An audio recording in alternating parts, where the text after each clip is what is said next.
Hey everybody, I'm back with another Jurassic World Rebirth review. And this time we're going to be going over the all-new gigantic Thrashers, Chilantaisaurus, and Purussaurus. I don't know why I say it like that. I got these on Amazon. The Purussaurus just came in. I got the Chilantaisaurus last week, and I'm reviewing them both together, even though I've already reviewed that one once already, hence why it's open.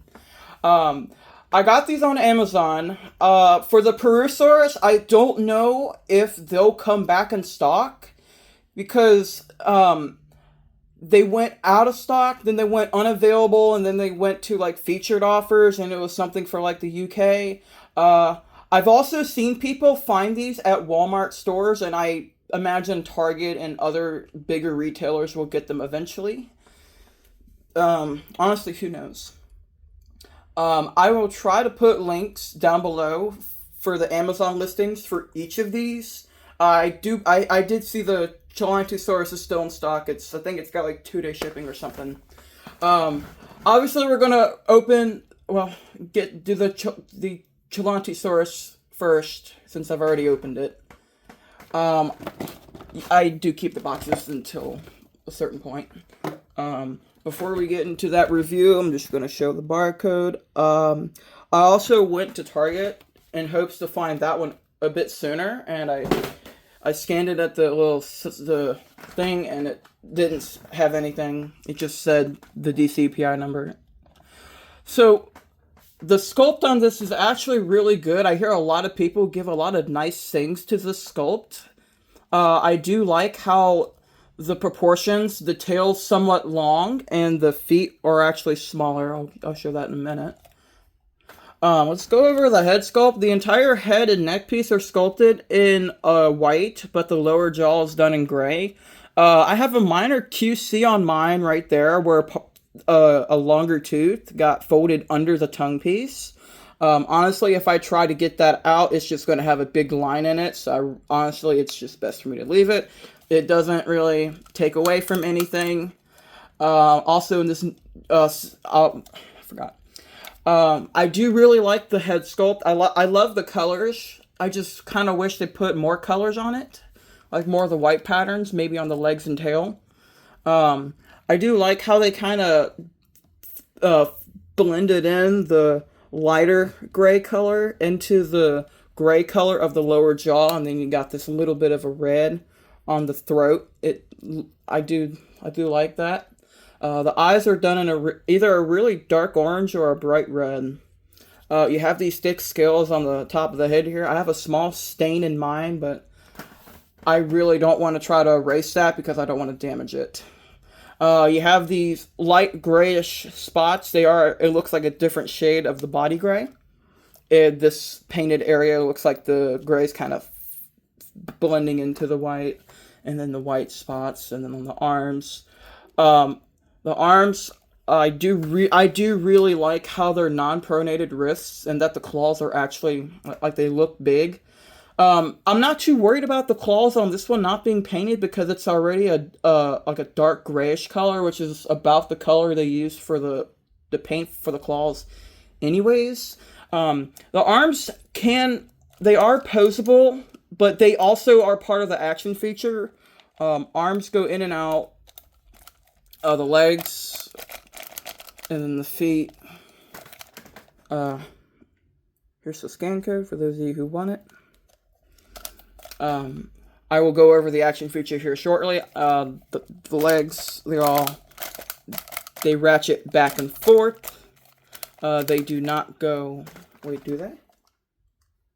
I can't tell if they go. I don't think they're meant to go in and out. The other thing, on the body, I do like how it's got these thick row of scales going all the way down towards the end of the tail. And then that kind of builds up to these longer, bigger scales. And then it just kind of stops and you got a row on each side. Action feature is pretty simple. Just like the last 4 gigantic Thrashers. They're called gigantic Thrashers. I keep forgetting that they changed the name.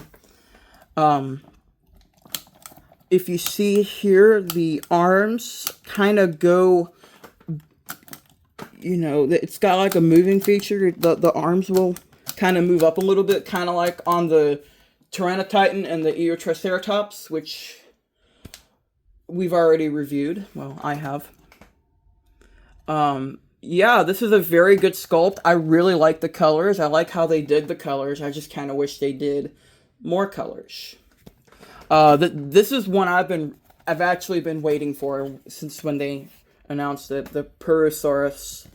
I'm actually shocked they made this one first instead of Deinosuchus, but who knows, we might get a Deinosuchus. Alright, that just pops right out. And oh my, he's a big beefy boy. I'm actually really surprised. I do remember his head should probably be a bit bigger, but I honestly don't know. Yeah, this is a really freaking big toy. I'll show that here in a second. I'm actually just impressed with this thing. I really like the sculpt. Well, I'm trying to think. I don't know why they would do the fade there, but I guess it's not a horrible looking fade. Alright, let's go over the head sculpt. The top jaw that does open up.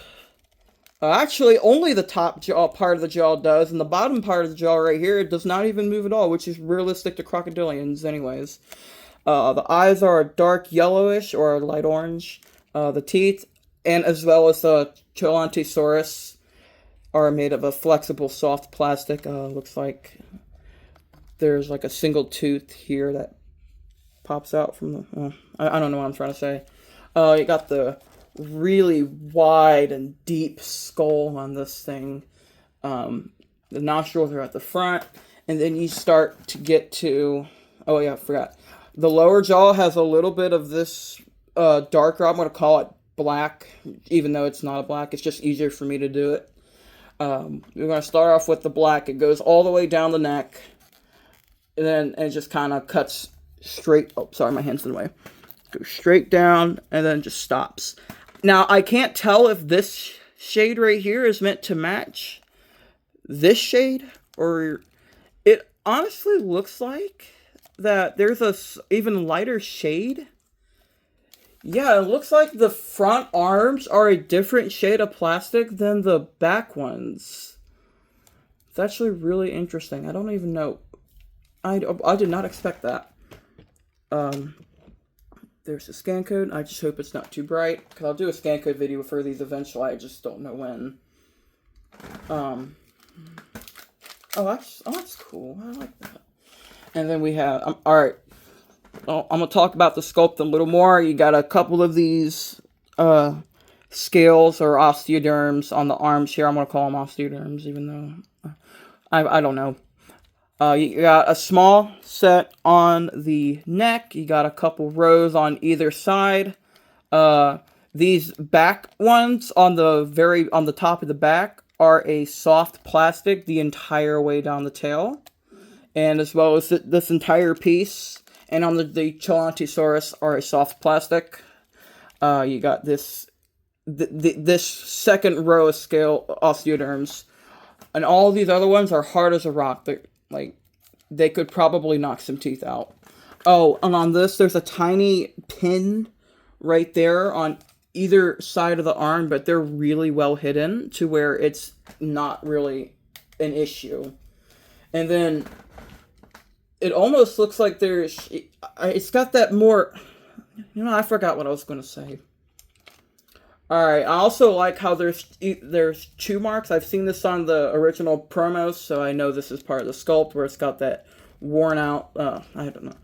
I do like how they get bigger, and then I like how it looks a lot like a modern crocodilian compared to some of the prehistoric ones.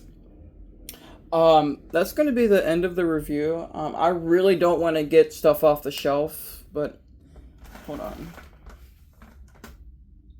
I guess I could get one. This one was very close to the end to the front, so I was able to get it without knocking over any. It looks like the Purussaurus might be a bit longer, but I can't really tell because the tail on the Sarcosuchus is more curved. But the Purussaurus looks, you know, thicker, fatter, while this one looks, the Sarcosuchus looks more slender and skinny. I don't know how the cats keep putting hairs on here. Well, I don't know. All right, I'm gonna get off here. I'm gonna see y'all later. I gotta do a shelf tour too today, and I gotta do that. I'll see y'all later. Peace.